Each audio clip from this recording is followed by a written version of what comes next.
Today we will start class 8th history chapter 1 second part. The advent and expansion of the British power in India. इस chapter में हम अब तक यह पढ़ चुके हैं कि किस तरह यूरोपियन ट्रेडिंग कंपनी भारत में आई, उन्होंने अपने व्यापार को किस तरह फैलाया। साथ ही हमने फर्स्ट कार्नेटिक वार के बारे में भी पढ़ा। आज हम स्टार्ट करने जा रहे हैं सेकेंड कार्नेटिक वार यानी कर्नाटक का द्वितीय युद्ध। जो कर्नाटक का द्वितीय युद्ध था वो 1748 से लेकर के 1744 के बीच हुआ, जो कि ब्रिटिश ईस्ट इंडिया कंपनी और हैदराबाद के बीच कर्नाटक की गद्दी को लेकर के था।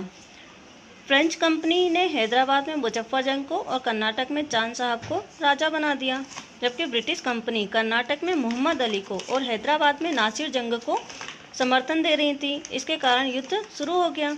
नासिर जंग जो है युद्ध में हार गए और मारे गए। तब मुजफ्फर जंग ने युद्ध में सहायता देने के लिए जो फ्रेंच कंपनी थी उनको 50,000 पौंड एवं 10,000 ईयरली की एक जागीर दी।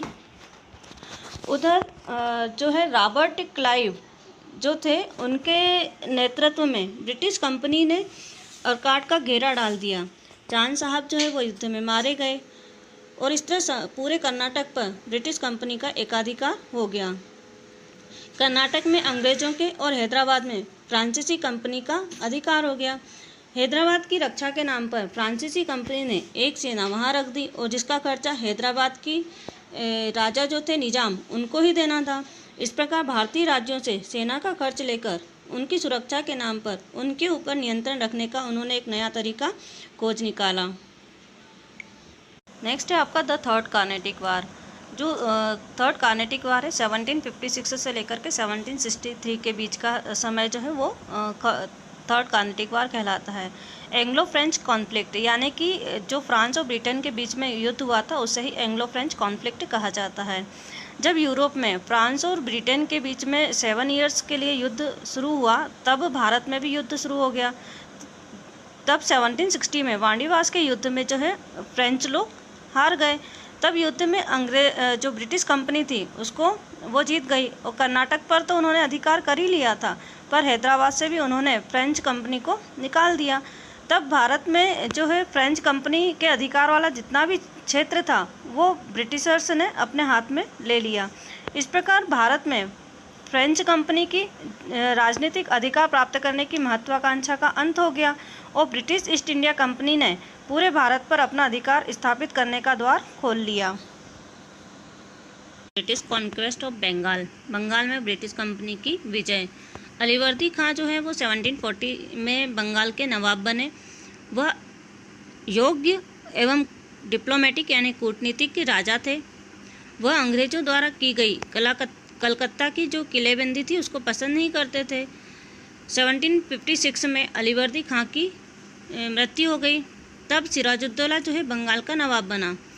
अलीवर्दी खां की बड़ी पुत्री घसीटी बेगम का जो पुत्र थे शौकतगंज, वो भी नवाब बनना चाहते थे और उसे दीवान राजपल्लव का सहयोग भी प्राप्त था। अलीवर्दी खां का जो बहनोई था और सेनापति मीर जाफर जो थे, ये दोनों भी नवाब बनने का सपना देखने लगे। ये सभी अंग्रेजों के संरक्षण में साजिश रच रहे थे। बंगाल का नवाब जो था सिराजुद्दौला अंग्रेजों द्वारा की जा रही कलकत्ता की किलेबंदी से बहुत ज़्यादा नाराज हो गया और बंगाल में अंग्रेजों द्वारा भी कर नहीं दिया जा रहा था व्यापार के लिए, जिससे कि राजकीय खजाना जो था यानी कि रॉयल ट्रेजरी को भी बहुत नुकसान हो रहा था। तब अंग्रेज नवाब को उचित सम्मान एवं भेंट भी नहीं दे रहे थे। अंग्रेजों द्वारा की जाने वाली कार्यवाही से नाराज होकर के 4 जून 1756 को नवाब ने कासिम बाजार की फैक्ट्री पर अधिकार कर लिया। कलकत्ता की तरफ बढ़ा और गवर्नर ड्रेक व्यापारियों, महिलाओं एवं बच्चों के साथ कलकत्ता से भाग गया। 20 जून 1756 को कलकत्ता पर नवाब ने अधिकार कर लिया। नेक्स्ट है आपका ट्रीटी ऑफ अलीनगर की संधि। कलकत्ता की हार का समाचार सुनकर के रॉबर्ट क्लाइव जो है वो मद्रास से एक सेना लेकर के बंगाल पहुंचा। जनवरी 1757 में एक छोटी लड़ाई के बाद कलकत्ता पर क्लाइव का अधिकार हो गया। नवाब जो है युद्ध में पराजित हुए और अलीनगर की संधि द्वारा अंग्रेजों की समस्त मांगों को इन्होंने स्वीकार कर लिया। प्लासी प्लासी का युद्ध 1757 में शुरू हुआ। अलीनगर की एक संधि या ट्रीटी द्वारा अंग्रेजों को बंगाल में अनेक सुविधाएं मिल गईं। वे पूरे बंगाल पर अधिकार करना चाहते थे और इसके लिए उन्होंने साजिशें रचना शुरू कर दिया। क्लाइव ने फ्रांसीसी बस्ती चंद्रनगर पर अधिकार कर लिया और नवाब कुछ भी नहीं कर पाया, उनको रोक नहीं पाया। नवाब ने जो है क्लाइव के सेनापति मीर जाफ़र के साथ एक गुप्त समझौता कर लिया, जिसके अनुसार सिराजुद्दौला को हटाकर मीर जाफ़र को बंगाल का नवाब बनाया जाना था। षड्यंत्र की रचना के बाद युद्ध का बहाना खोजने लगे।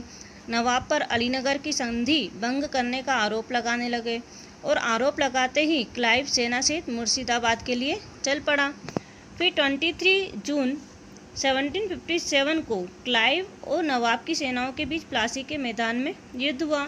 नवाब के सेनापति मीर जाफ़र, रायदुल्ला और यार लातिफ खां जो है उन्होंने युद्ध नहीं किया, बल्कि चुपचाप उसे देखते रहे।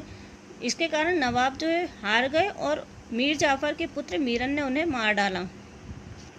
सैनिक दृष्टि से देखा जाए तो प्लासी के युद्ध का कोई महत्व नहीं था, मगर राजनीतिक एवं आर्थिक दृष्टि से इस युद्ध का महत्व है। बंगाल का नवाब मीर जाफ़र अंग्रेजों के हाथों की कठपुतली बनकर के रह गया। बंगाल के राजनीतिक जीवन पर अंग्रेजों का ही अधिकार था और इस कारण से प्लासी युद्ध के बाद बंगाल में लूट आरंभ हो गई। बंगाल, बिहार एवं उड़ीसा में करमुक्त व्यापार का अधिकार मिला। कंपनी को कलकत्ता के समीप 24 परगना की जमींदारी भी मिली।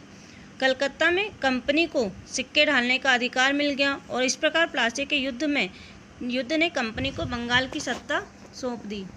Battle of Buxar. बक्सर का युद्ध 1764 में हुआ था। प्लासी के युद्ध के बाद बंगाल का जो नवाब था मीर जाफ़र कंपनी के हाथों की कठपुतली बन गया। नवाब का जो खजाना है वह धीरे धीरे खाली होने लगा, लेकिन कंपनी की मांग में तो निरंतर वृद्धि होने लगी। कंपनी और उसके दलाल किसानों और जो उनके कारीगर थे को लूट रहे थे। कंपनी जो है कम से कम मूल्य पर अपना सामान बेचने के लिए मजबूर करती थी और ज़्यादा से ज़्यादा लाभ कमाना चाहती थी। इससे पहले कि नवाब मीर जाफ़र कोई कठोर निर्णय लेता, कंपनी ने उसे गद्दी से हटाकर उसके दामाद मीर कासिम को बंगाल का नया नवाब बना दिया। मीर कासिम जो था वो कंपनी पर अपने आप को जो डिपेंडेंसी थी या निर्भरता थी उसको कम करना चाहता था। इसके लिए उसने अपनी पावर को मजबूत करना प्रारंभ कर दिया। उसने अंग्रेजों के वफादार अफसरों को भी नौकरी से हटा दिया और नया सैनिक संगठन बना लिया। उसने जितने भी व्यापारिक कर यानी कि कस्टम ड्यूटीज़ थी उन सभी को भी समाप्त कर दिया, जिससे कि कंपनी को बहुत नुकसान हुआ, जिसके कारण कि नवाब मीर कासिम और कंपनी के मध्य 1763 में युद्ध शुरू हो गया। युद्ध में जो है मीर कासिम पराजित हो गया या हार गया। फिर मीर कासिम जो है भागकर अवध चला गया। अवध का नवाब शुजाउद्दौला भी अंग्रेजों से नाराज था। मुगल सम्राट शाह आलम भी दिल्ली से भागकर अवध में ही निवास कर रहे थे। इसलिए तीनों ने मिलकर बक्सर में जो है 23 अक्टूबर 1764 को कंपनी की सेनाओं के साथ युद्ध किया। मुगल सम्राट और दोनों नवाब युद्ध में पराजित हुए। 1765 में शुजाउद्दौला और शाह आलम ने क्लाइव के साथ संधियां कर ली। Treaty with the nawab of Awadh Allahabad treaty. Awadh के नवाब के साथ इलाहाबाद की संधि। अंग्रेजों ने जो है अगस्त 1765 में अवध के नवाब के साथ इलाहाबाद में संधि की। फर्स्ट थी अवध के नवाब से 50 लाख रुपीज़ कंपनसेशन यानी कि हर्जाने के रूप में लेकर के अंग्रेज उसे अवध का राज्य लौटा देंगे, यानी कि 50 लाख रुपीज़ वह देगा तो उसे अवध का राज्य मिल जाएगा। फिर सेकंड था कड़ा और इलाहाबाद और उसके आसपास का क्षेत्र भी अवध से पृथक करके मुगल बादशाह शाह आलम को देंगे। थर्ड था कि चुनार का दुर्ग जो है वो अंग्रेज खुद रखेंगे। और फोर्थ, अंग्रेजों को अवध की सीमाओं के भीतर बिना कर दिए व्यापार की सुविधा मिलेगी। फिर विथ मुगल एम्परर शाह आलम के साथ कंपनी की संधि। अवध से कड़ा व इलाहाबाद तथा उसके आसपास के क्षेत्र लेकर के मुगल बादशाह को दे देंगे। अंग्रेज़ों ने मुगल बादशाह को 26 लाख रुपीज़ ईयरली भी देना स्वीकार कर लिया। और इस सहायता के बदले मुग़ल बादशाह ने 12 अगस्त 1765 को अंग्रेज़ों को बंगाल, बिहार और उड़ीसा की दीवानी का अधिकार दे दिया। इस प्रकार मुग़ल बादशाह जो है अंग्रेज़ों के अधीन हो गया और अवध उसका मित्र बन गया। अवध से मित्रता हो जाने के कारण कंपनी को मराठों के आक्रमण का डर नहीं रहा और मीर जाफ़र को पुनः उन्होंने बंगाल का नवाब बना दिया।